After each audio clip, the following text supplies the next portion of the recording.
Hey hello everyone, welcome to Ramraj shopping point. আজকে আবারও তোমরা হয়তো দেখে চিনবে দেবলীনাদি এবং তার বোন মধুরিমা। তো আমাদের শিলিগুড়ির থেকে ক্লায়েন্ট মধুরিমা এর আগেও ভিজিট করেছিল, আর দেবলীনাদি বরাবরই আমাদের ক্লায়েন্ট।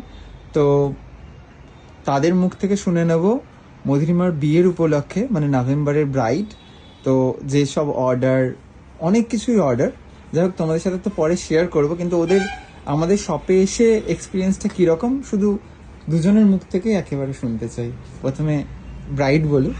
সত্যি খুব ভালো লেগেছে। অনেক কোয়ারি নিয়ে এসেছিলাম যে এটা এরকম হবে কিনা, এটা এরকম, দাদা একদম ক্লিয়ার করে দিয়েছে। অনেক কিছু, ব্লাউজ, ওড়না, পার্স, অনেক কিছু, মানে মানে লিস্ট হয়ে গেছে। মানে একদিনে আমি কমপ্লিট করতে পারিনি। একদিন এসেছি, ভাইদেরও জিনিস নিয়েছি, সেকেন্ড ডে এসে। তো দেখা যাক এবার ফাইনাল রেজাল্ট কিরকম আসে, আশা করি ভালোই হবে সব। আর দেবলীনাদি বলো।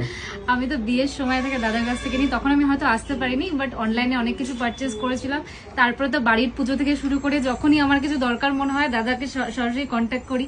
আর দাদার পেজে গিয়ে কখনো চয়েস হবে না এমন হয় না, কিছু না কিছু চয়েস হয়ে যায়। এত সুন্দর কাস্টমাইজ করে দাদা করে দেয়, যেটা আমরা মার্কেটে খুঁজলে বা কোথাও খুঁজেও আমরা পাবো না। একদম ইউনিক আর প্রচন্ড সুন্দর। এবার আমি ওখান থেকে অর্ডার করি, দাদা ফিটিংস থেকে শুরু করে কাস্টমাইজেশন, কালার সব পারফেক্ট থাকে। আমার ওটা নিয়ে কোনো চিন্তা করতেই হয় না।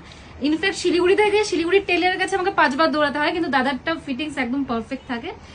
কোনোবার তো মানে এসে দাদার শপে আসার হয়ে ওঠেনি, এবার শপে এসে অনেক কিছু আমরা শপিং করলাম। ইনফ্যাক্ট ভাইদেরকেও নিয়ে এসেছি, মানে বিয়ের পাঞ্জাবি থেকে শুরু করে আমাদের অনেক কিছু দাদার থেকে পারচেস হলো। তো খুবই ভালো লাগে। দাদা আমাদেরকে অর্ডার করলে কি টেনশনে থাকতে হয় কোনো ক্লায়েন্টকে? একদমই না, মানে তোমাকে কি বলতে হয় যে আমার এই ডেটেই লাগবে বা কিছু? আমরা তো একদম রেসপন্সিবল হয়ে আমার পাঠাই। বিয়েতে আমি যে ডেট দাদাকে দিয়েছিলাম তার আগে আমি সবকিছু পেয়ে গেছিলাম। এটাই।